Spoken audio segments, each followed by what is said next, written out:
Begitulah kenapa kemudian para nabi, para rasul menyampaikan perkara agama, bukan menyampaikan perkara teknologi, pertanian, perdagangan, karena Allah Subhanahu wa taala putuskan kebahagiaan manusia itu hanya dalam amal agama saja. Bapak ibu sekalian, dahulu kala Islam ini pernah berjaya.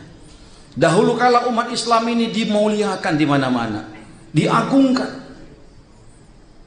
Dan baginda Nabi SAW katakan zaman terbaik adalah zaman ketika baginda Nabi SAW hidup, ada para sahabat. Para sahabat hadirin sekalian manusia biasa seperti kita. Mereka bukan Nabi, bukan Rasul, tapi 124.000 kurang lebih sahabat Nabi katakan bagaikan bintang-bintang di langit. Maknanya siapapun yang mengikuti para sahabat pasti kehidupannya akan penuh dengan keberkahan, akan penuh kemuliaan, keselamatan, kebahagiaan. Apapun profesinya tidak penting.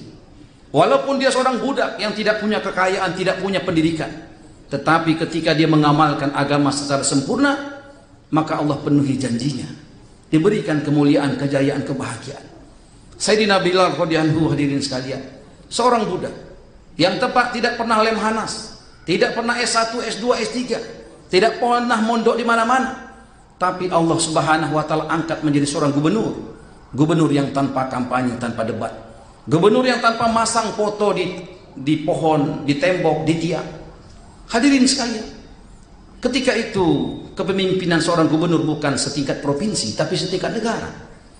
Seorang budak yang tidak pernah berpendidikan. Kita bayangkan bagaimana kira-kira. Tetapi hadirin, sejarah telah mencatat Sayyidina Bilal ketika menjadi seorang gubernur adalah seorang gubernur yang sukses, gemilang. Kita tidak pernah berjumpa dengan Sayyidina Bilal, tetapi kemasyhurannya, keterkenalannya, tanpa harus menggunakan Instagram, Facebook, Twitter, dan sebagainya. Hadirin sekalian, siapa yang mengangkat Sayyidina Bilal menjadi gubernur? Allah Subhanahu wa taala. Allah Subhanahu wa taala memberikan kerajaan kepada siapa yang dikehendaki dan mencabut kerajaan dari siapa pun dikehendaki. Kekuasaan itu adalah hak prerogatif Allah Subhanahu wa taala. Bapak ibu sekalian, kalau kita memandang hari ini, potret Islam hari ini begitu jauh rasanya. Kenapa Islam hari ini dicaci, dihina, dimaki di mana-mana? Kenapa Islam hari ini, hadirin sekalian, dipermainkan di mana-mana? Bukan karena orang Islam tidak ada yang kaya, banyak orang Islam yang kaya. Bukan orang Islam tidak ada yang berkuasa, banyak penguasa-penguasa orang Islam. Bukan orang Islam tidak terdidik, banyak profesor, doktor orang Islam. Lalu kenapa seakan-akan umat ini bagaikan hidangan di meja makan, bagaikan buih di lautan? Hadirin sekalian, salah satu faktornya adalah umat ini telah meninggalkan kemuliaannya. Umat akhir zaman ini dikatakan sebagai kuntum khairul umat terbaik. Terbaik bukan karena ibadahnya, terbaik bukan karena fisiknya. Kalaulah terbaik karena ibadah, umat-umat terdahulu hadirin jauh lebih hebat ibadahnya. Ada yang sujud batu jadi cembung, ada yang berzikir maka seluruh ruangan bercahaya, ada yang berdoa turun makanan dari surga.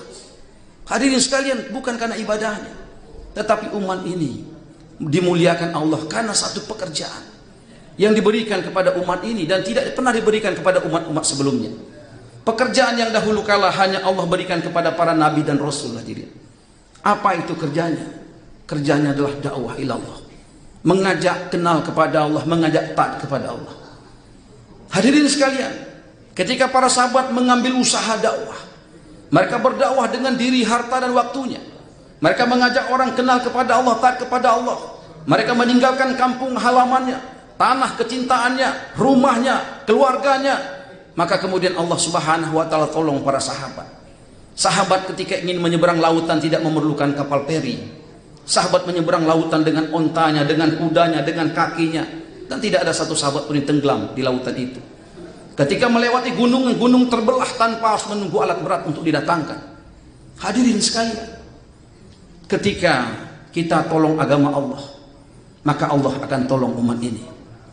Tapi hari ini kita melihat hadirin sekalian, Kiai Haji